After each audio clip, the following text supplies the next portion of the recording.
قبل ما نقفل مباراة قمة السوبر الإفريقي اللي كشفت حاجات كتيرة جدا. كشفت إنه الالتزام مهم جدا جدا. الانضباط مهم. الثقة احترام المنافس. كشفت إن الكورة بالمجهود مش بالمنظرة ولا بالفشخرة.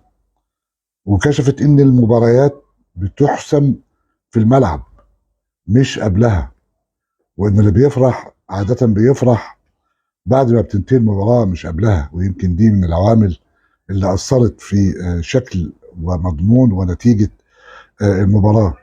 المباراة كشفت إنه في هناك حالة من الانفلات بقت موجودة بين لاعيبة الكورة، وإنه بقت مغازلة السوشيال ميديا بقت بالنسبة لهم جنون. يعني الفلوس جننت بعضهم، فجأة السوشيال ميديا تقريبا هتخلص على البعض الآخر منهم. وكشفت كمان المباراة انه الاستمرار في الكلام عنها الاستفادة منها شيء ايجابي، لكن اذا كان الكلام فيها هيبقى بهدف التحفيل والتهبيل والتقطيع، وان تبقى مادة لان الناس تتكلم في اللي الناس عايزة تسمعه. ما هو انت لو كل واحد يتكلم عشان يرضي الباشا اللي عايز يسمع الدنيا هتزيط.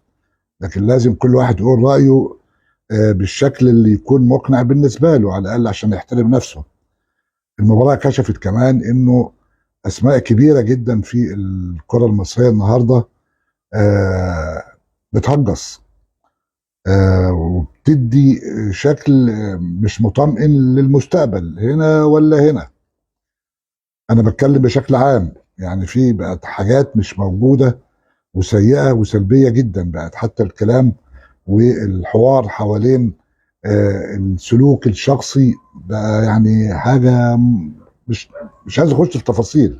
لكن اما نيجي نقفل ملف مباراه الاهلي والزمالك، اكيد المعنيين بالامر هنا وهنا عارفين ايه السلبيات اللي ممكن يتعاملوا معاها ويعالجوها. ومساله بقى ان هي تبقى دي اخر مباراه في العالم، يعني دي مساله خطيره جدا. دي مباراه وعدت، يعني لو توقف عندها كتير والناس بدأت تتكلم فيها ان دي خلاص مفيش قمم تانية جاية، لا ده في بعد شهر قمة تانية. فيرجى من كل الناس انها ما تستعجلش في اطلاق الاحكام. الحاجة اللي عايز اقف عندها، ودي يعني اعتقد ان كتير من حضراتكم خد باله منها، هو في ظل هذا الوضع السيء وهذا الوضع السلبي من عدم الانضباط، وفي انه مفيش التزام والناس ما بتديش كل اللي عندها، لان تقريبا جيوبها ما بتتملي والكوره بتلعب في دماغه والفلس بتلعب في دماغه، بيحصل له هلع قدام كل الزيطه دي. في عبد الله السعيد. عبد الله السعيد اعتقد اللي دخل على 40 سنه، يعني ناس تقف عنده بقى. يعني مستواه ثابت طول عمره، ما سمعناش عنه كلمه، ما شفناش منه سلوك خارج عن النص. لعب في الاسماعيلي ولعب في الاهلي ولعب في السعوديه وبيلعب في الزمالك دلوقتي. يعني الراجل ده يعني ما تقدرش تحسبه على اي نادي من الانديه. يعني ده مسيره ممتده بشكل محترم جدا ينبغي احترامها. الكابتن حسام حسن قال ان هو هيستبعد امام عاشور. على فكره عبد الله السعيد بالارقام اللي سمعتها في التلفزيون من كام يوم، ارقامه اللي عملها وتمريراته السليمه ومشاركته وجهده اكبر من كل لعيبه الوسط في الاهلي والزمالك. حسام حسن بيقول ان هو استبعد امام عاشور لانه تحول للتهيئ طبعا لثلاث اسباب. وبيتقال برضه ان هو استبعد النني من المنتخب واحمد حجازي. طيب، هل ممكن تكون بتفكر في عبد الله السعيد كنموذج؟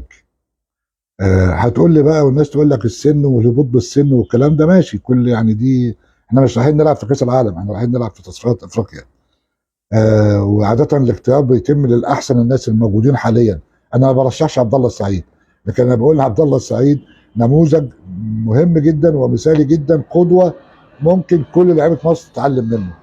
فهل ممكن ده يدخل في حسابات حسام حسن وده الدرس الاخير في مباراه السوبر اللي لازم يتقفل، لان كل واحد عرف اخطائه وايجابياته، انتظارا للسوبر القادم اللي نتمنى ان هو يخرج بشكل احسن.